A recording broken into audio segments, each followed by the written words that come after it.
Hello students, my self तेज सिंह और आप लोग देख रहे हैं तेज केमिस्ट्री। हमने स्टार्ट किया था पी ब्लॉक और पी ब्लॉक के हम काफी सारे लेक्चर्स है वो डिस्कस कर चुके हैं। हमने जो लास्ट लेक्चर डिस्कस किया था उसमें बात की थी नाइट्रिक एसिड के बारे में। नाइट्रिक एसिड से रिलेटेड जितने भी टर्म्स, जितने भी प्रॉपर्टीज, जितने भी उसके आपका रिएक्शंस वगैरह थी वो हम लास्ट लेक्चर में बात कर चुके हैं। जिन लोगों ने लास्ट लेक्चर नहीं देखा तो प्लीज जाके देखिए, और अगर आपको उसमें कोई प्रॉब्लम होती है तो आप मेरे को कमेंट करके पूछ सकते हो। आज का जो लेक्चर रहने वाला है हमारा वो मेनली रहने वाला है आपका एलोट्रोपस ऑफ फास्फोरस के बारे में, कि फास्फोरस के कितने एलोट्रोपस होते हैं, उनकी क्या प्रॉपर्टीज होती है, उनके क्या स्ट्रक्चर्स होते हैं, वो आज के लेक्चर में हम बात करने वाले हैं। अगर आपको लेक्चर देखने के बाद अगर उसमें कोई प्रॉब्लम होती है तो आप मेरे को कमेंट करके पूछ सकते हो। चलिए अपन स्टार्ट करते हैं आज का लेक्चर, और आज के लेक्चर में हम देखते हैं फास्फोरस के एलोट्रोपस। अच्छा जी, तो देखिए फास्फोरस के एलोट्रोपस में देखिए सबसे पहले क्या आ रहा है आपका एलोट्रोपिक फॉर्म ऑफ फास्फोरस। तो एलोट्रोपिक फॉर्म ऑफ फास्फोरस में देखा जाए तो सबसे पहले आपसे क्वेश्चन यही पूछेगा कि फास्फोरस के कितने एलोट्रोपस होते हैं। तो आप क्या कहोगे कि सर फास्फोरस के टोटल 3 एलोट्रोपस होते हैं। कौन कौन से होते हैं? White phosphorus, red phosphorus and black phosphorus. Easy है, इसमें आपको याद रखने में कोई दिक्कत नहीं आएगी। ऐसे छोटे क्वेश्चंस पूछे जा सकते हैं तो आपको इसमें ध्यान रखना है। अगर इसमें से कोई क्वेश्चन बनता है एग्जाम के अंदर तो छोटे क्वेश्चंस ही बनते हैं, तो आपको यहां पर छोटी छोटी चीजों के बारे में ध्यान रखना जरूरी है। चलिए अब बात करते हैं यहाँ पे क्या होता है कि जो ये व्हाइट फास्फोरस है इसको अपन कन्वर्ट कर सकते हैं किसके अंदर? रेड फास्फोरस में और ब्लैक फास्फोरस में। अगर मैं चाहता हूं कि मुझे तो व्हाइट फास्फोरस को कन्वर्ट करना है किसके अंदर? रेड फास्फोरस में, तो मुझे क्या करना पड़ेगा? इसको 573 केल्विन टेम्परेचर पर इनर्ट एटमोस्फेयर में क्या करना पड़ेगा? हीट करना पड़ेगा। मतलब इनर्ट एटमोस्फेयर रखना है और 573 केल्विन पर इसको हीट करना है व्हाइट फास्फोरस को, then it will converted into the red phosphorus. तो ये किस में कन्वर्ट हो जाएगा? रेड फास्फोरस में कन्वर्ट हो जाएगा। अगर मैं चाहता हूं कि सर मैं तो व्हाइट फास्फोरस को किस में कन्वर्ट करना चाहता हूं? ब्लैक फास्फोरस में, तो in that case you have heat this white phosphorus at 473 kelvin temperature. आपको क्या करना है? 473 केल्विन टेम्परेचर पर व्हाइट फास्फोरस को हाई प्रेशर पे क्या करना है? आपको हीट करना है, then it will converted into the black phosphorus. तो ये एक सिंपल सी चीज थी जो मैंने बता दी कि व्हाइट फास्फोरस को अगर मैं चाहूं तो रेड में भी कन्वर्ट कर सकता हूं, व्हाइट फास्फोरस को अगर मैं चाहूं तो किस में कन्वर्ट कर सकता हूं? ब्लैक फास्फोरस में। ओके, तो आपको ये चीज हो सकता है क्लियर हो गई होगी। अगर आपको कोई प्रॉब्लम होती है तो आप मेरे से पूछ सकते हो। चलिए अब बात करते हैं व्हाइट फास्फोरस। अब देखो ये सारे मैंने तो कॉमन बता दिया, अब मैं बात करता हूं वन बाय वन। सबसे पहले लेते हैं अपन व्हाइट फास्फोरस, और व्हाइट फास्फोरस के बारे में बात करते हैं कि भाई ये मिलता कहां से। तो इस जनरली कहां से मिलता है? जो फॉस्फेट रॉक्स होते हैं उनमें से क्या होता है, आप क्या बना सकते हो? व्हाइट फास्फोरस का फॉर्मेशन कर सकते हो। तो हमारे पास क्या है कि जो कैल्शियम फॉस्फेट है इसको आपको क्या करना है? सिलिका के साथ SiO2 के साथ क्या करना है? हीट करना है। और टेम्परेचर कितना लेना है आपको? 1773 केल्विन पे क्या करना है? इसको हीट करना है, then it will converted into the calcium silicate, और साथ में क्या मिल जाएगा? P4O10 मिल जाएगा।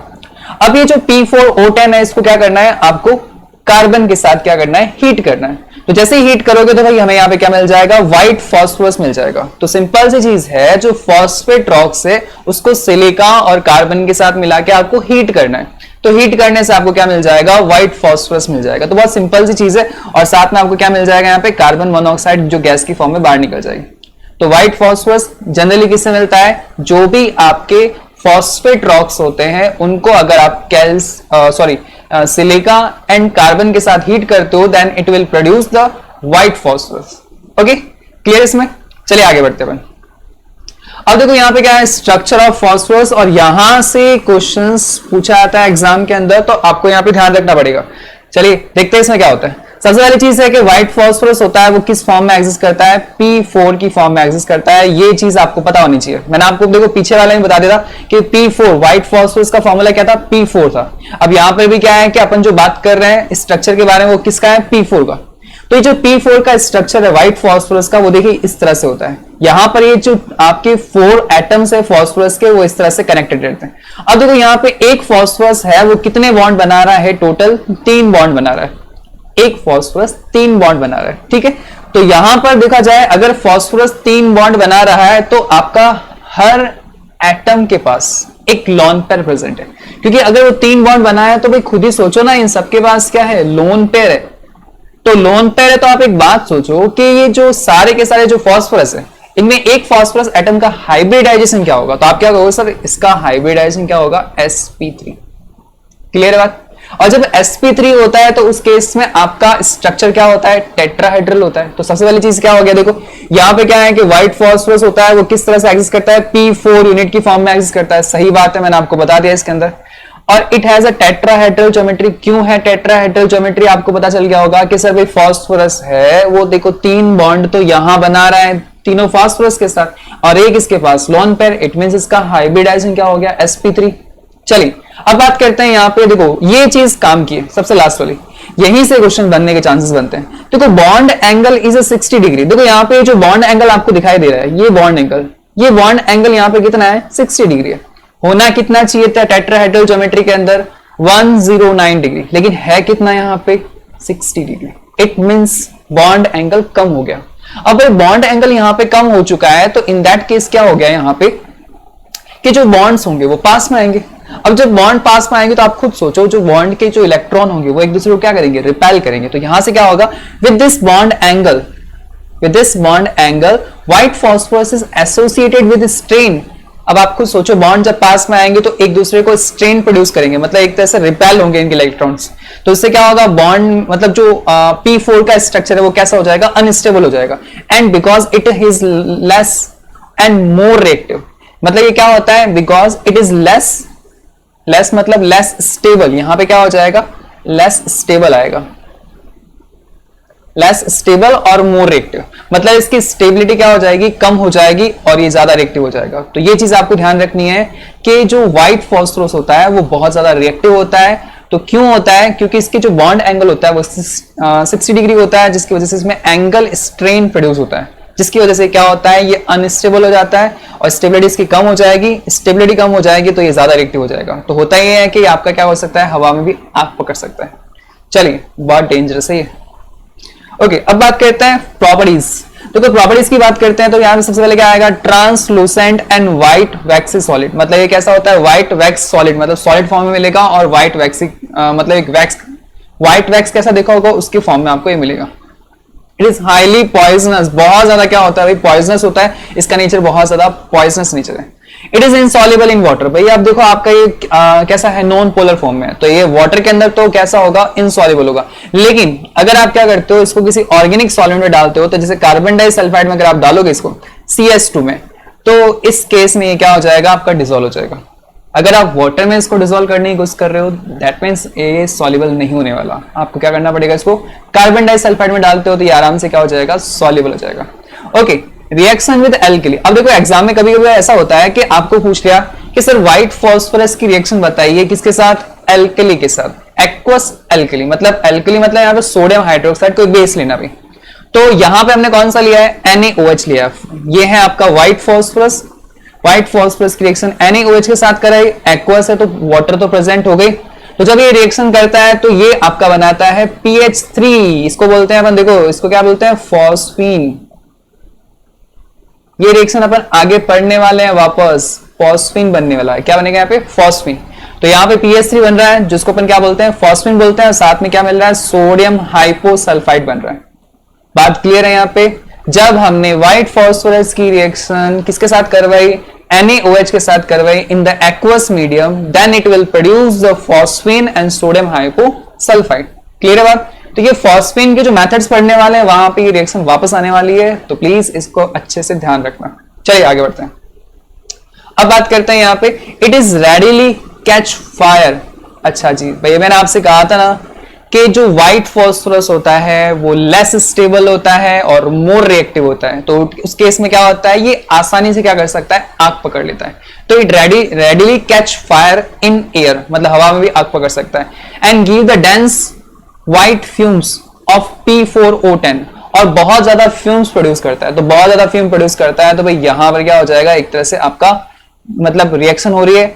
तो एक तरह से देखा जाए तो इसीलिए मैंने आपको कहा था कि ये जो रिएक्टिविटी ज्यादा है तो हवा में भी क्या करता है, आपका आग पकड़ लेता है। इसलिए हम इसको किस में डाल के रखते हैं, पानी में डाल के रखते हैं। ओके, तो यहाँ पे क्या हो रहा है, ये व्हाइट फास्फोरस है वो ऑक्सीजन के साथ रिएक्शन करके क्या बना रहा है, P4O10, और ये यहाँ पे क्या होगा, आपका एक तरह से व्हाइट फ्यूम प्रोड्यूस करेगा, बहुत ज्यादा डेंस फ्यूम। किसके होंगे वो, P4O10 के होंगे। अब यहाँ पे क्या होता है, जब ये रिएक्शन करता है तो साथ में हीट भी जनरेट होती है, तो उस वजह से क्या करता है, ये आग पकड़ लेता है। तो हमने बता दिया यहाँ पे कि नोट डाल के देखो यहाँ पे क्या हो गया कि it is a very low ignition temperature, मतलब इसका इग्निशन टेम्परेचर, मतलब इग्निशन टेम्परेचर समझते हो ना कि जिस किसी भी चीज को जलाने के लिए मिनिमम टेम्परेचर की जरूरत पड़ती है उसको बोलते हैं इग्निशन टेम्परेचर, और इसका इग्निशन टेम्परेचर इतना कम होता है कि अपने आप ही जल उठता है। तो इसलिए अपन इसको क्या करते हैं, अपनी सुविधा के लिए इसको किस में डाल के रखते हैं, पानी में डाल के रखते हैं। क्लियर है बात? यहां तक बहुत इंपॉर्टेंट चीजें हैं, आप इसको ध्यान से देखना। यहां से छोटी छोटी चीजें पूछी जाती है तो आप इसको बहुत अच्छे से पढ़िए एक बार और साथ में इसको नोट करिए।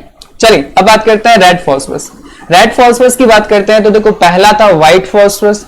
अब रेड फास्फोरस कैसे जनरेट करेंगे, तो भाई हमने शुरुआत में ही देखा था कि इसको बनाएंगे कैसे, कि अगर आपके पास व्हाइट फास्फोरस है, इसको 573 केल्विन, मैं आपको शुरुआत में ही बता चुका हूं ये रिएक्शन, तो 573 केल्विन टेम्परेचर पर अगर आप इसको हीट करते हो तो then it will produce red phosphorus. Clear है बात? सिंपल सी चीज है, व्हाइट फास्फोरस को हीट करना है इनर्ट एटमॉस्फेयर में, then it will produce red phosphorus. चलिए, अच्छा जी, ये है हमारे काम की चीज रेड फास्फोरस में। अच्छा, व्हाइट फास्फोरस का अगर आपने स्ट्रक्चर देखा था उसमें क्या था कि जो 4 एटम्स थे फास्फोरस के वो किस तरह से अरेंज थे, टेट्राहेड्रली अरेंज थे। लेकिन यहां पे क्या हो रहा है कि जो रेड फास्फोरस होता है उसमें जो P4 यूनिट्स होती है ना वो एक दूसरे से ज्वाइन हो जाती है और ज्वाइन होकर एक पॉलीमेरिक चेन स्ट्रक्चर बना लेती है, तो उसको अपन क्या बोलते हैं, रेड फास्फोरस। तो देखो यहाँ पे क्या हो रहा है कि जो फास्फोरस की यूनिट्स है ये आपस में P4 यूनिट्स ये आपस में बॉन्ड से क्या हो रही है, कनेक्ट हो रही है यहाँ पे। तो ये सारे के सारे यूनिट कनेक्ट हो रही है तो एक लॉन्ग आपका क्या होता है, एक दूसरे से लिंक होकर पॉलीमेरिक स्ट्रक्चर बना लेती है, तो इसको अपन क्या बोलते हैं, रेड फास्फोरस। तो रेड फास्फोरस का स्ट्रक्चर कैसा होता है आपको ध्यान में होना चाहिए। तो polymeric it has a polymeric structure with chains of P4 tetrahedral units linked with each other। तो मतलब P4 यूनिट्स हो रही है वो एक दूसरे के साथ जुड़ गई है और एक पॉलीमेरिक स्ट्रक्चर बना रही है। क्लियर है बात? चलिए आगे बढ़ते हैं अपन। ओके, अब देखते हैं इसकी प्रॉपर्टीज के बारे में। रेड फास्फोरस की प्रॉपर्टीज में क्या हो जाएगा कि red phosphorus possesses irony gray luster, मतलब इसका क्या हो जाएगा, आपका क्या होता है, रेड कलर, और साथ में क्या होगा इसमें आपका लस्टर भी रहेगा, मतलब चमक भी रहती है। ओके, इट इज ऑर्डरलेस, मतलब ये क्या होता है, इसमें कोई स्मेल नहीं होती है, एंड नॉन पॉइजनस। ये कैसा होता है, नॉन पॉइजनस होता है। अब ध्यान से देखना, पहला वाला जो अपन पढ़ा था व्हाइट फास्फोरस वो कैसा था, हाईली पॉइजनस था, लेकिन ये कैसा है, नॉन पॉइजनस है। नेक्स्ट बात करते हैं, it is insoluble in water, मतलब ये क्या हो रहा है आपका, insoluble in water as well as in carbon disulphide. ना तो ये पानी में घुल पा रहा है, ना ही ये किस में घुल पा रहा है, कार्बन डाइसल्फाइड के अंदर। तो दोनों में ये क्या हो रहा है आपका, डिसॉल्व नहीं हो पा रहा है। Red phosphorus is a much red phosphorus is much less reactive than the white phosphorus। मतलब क्या हो रहा है, आपने क्या कहा था कि सर व्हाइट फास्फोरस तो क्या करता है आपका हवा में भी आग पकड़ लेता है, लेकिन यहाँ पे ऐसा कुछ नहीं होने वाला, क्योंकि आपको पता है कि रेड फास्फोरस में जो P4 यूनिट्स होती है वो आपस में एक दूसरे से ज्वाइन होती है, तो उसकी वजह से रिएक्टिविटी यहाँ पे क्या हो रही है, कम हो रही है। तो ये क्या होता है, व्हाइट फास्फोरस से कम रिएक्टिव होता है। ओके, अब मेरे पास दूसरी चीज आई कि सर मैं तो अब क्या करूंगा कि रेड फास्फोरस को वापस कन्वर्ट करना चाहता हूं किसमें, व्हाइट फास्फोरस में। तो मुझे एक सिंपल सा काम करना है। क्या करना है, मेरे पास जो ये रेड फास्फोरस है उसको 550 डिग्री सेंटीग्रेड, मतलब ये क्या करना है, 550 डिग्री सेंटीग्रेड पे क्या करना है, मुझे इसको हीट करना है इनर्ट एटमॉस्फेयर में। तो जैसे ही इसकी वेपर्स बनती है उसको इमीडिएटली मुझे क्या करना है, कूल करना है, तो उससे मुझे क्या मिल जाएगा, व्हाइट फास्फोरस मिल जाएगा। पहले हीट किया, हीट करने के बाद वेपर्स बनाई, वेपर्स को क्या कर दिया, इमीडिएटली कूल कर दिया, तो उससे क्या मिल जाएगा, मुझे व्हाइट फास्फोरस मिल जाएगा। ओके, यहां तक ये सारी चीजें आप लोगों ने देख ली। अगर आप उसमें कोई प्रॉब्लम आती है तो आप मेरे को कमेंट करके पूछ सकते हो। बहुत इजी चीज है, इसमें से जो क्वेश्चंस भी बनते हैं वो बहुत सिंपल से बनते हैं, लेकिन छोटे छोटे बनते हैं, तो आपको सारी चीजें पढ़ने की जरूरत पड़ेगी यहाँ पे। चलिए आगे बढ़ते हैं अपन। ओके, अब आता है हमारे पास black phosphorus. Okay, black phosphorus की बात करते हैं, क्या होता है कि ब्लैक फास्फोरस भी क्या होता है भाई, दो फॉर्म में एग्जिस्ट करता है। तो पहली फॉर्म कौन सी है आपका, alpha black phosphorus, alpha black phosphorus. तो अल्फा ब्लैक फास्फोरस है यहां पे हमारे पास, तो इसको कैसे बनाएंगे, चलिए आपके पास जो रेड फास्फोरस है उसको क्या करना है, आपको 803 केल्विन टेम्परेचर पर एक बंद ट्यूब के अंदर क्या करना है, आपको हीट करना है, तो उससे आपको क्या मिल जाएगा भाई, अल्फा ब्लैक फास्फोरस। फिर से सुन लो, आपका ये जो रेड फास्फोरस है इसको आप क्या करते हो, 803 केल्विन टेम्परेचर पर एक बंद ट्यूब में क्या करते हो, आप हीट करोगे तो आपको क्या मिल जाएगा, अल्फा ब्लैक फास्फोरस। ये जो छोटी चीजें हैं यहाँ से 1 मार्क्स के क्वेश्चन की फॉर्म में पूछ सकता है बोर्ड एग्जाम्स के अंदर, तो आप उसको ध्यान रखना। Okay, it can be Sublime in air. Sublime मतलब क्या होगा भाई, आप जब इसको हीट करोगे अल्फा ब्लैक फॉस्फोरस को, तो ये क्या होता है, वेपर्स फॉर्म में कन्वर्ट हो जाएगा, सीधा सॉलिड से किस में चला जाएगा, वेपर्स फॉर्म में चला जाएगा। And has a opaque monoclinic and rhombohedral crystals, मतलब इसके जो क्रिस्टल्स होते हैं वो रोम्बोहाइड्रल क्रिस्टल्स होते हैं। चलिए आगे बात करते हैं इसके बारे में, ज्यादा कुछ खास नहीं है, जो चीजें थी वो मैंने आपको यहाँ बता दी। इसके जो मेन यहाँ पे बनता है क्वेश्चन, तो एक तरह से ये अल्फा और बीटा फॉस्फोरस बनता है कैसे, वही यहाँ पे इंपॉर्टेंट है, इसमें इसके अलावा इस यहाँ पे कुछ भी नहीं है। तो चलिए यहाँ पे क्या है, सेकंड जो चीज आ रही है वो बीटा ब्लैक फॉस्फोरस है। वो कैसे बनेगा, व्हाइट फॉस्फोरस को आप क्या करो 473 केल्विन टेम्परेचर पर। जब मैंने लेक्चर आज का स्टार्ट किया था उस टाइम मैंने ये चीज बताई थी, आपको याद होगा।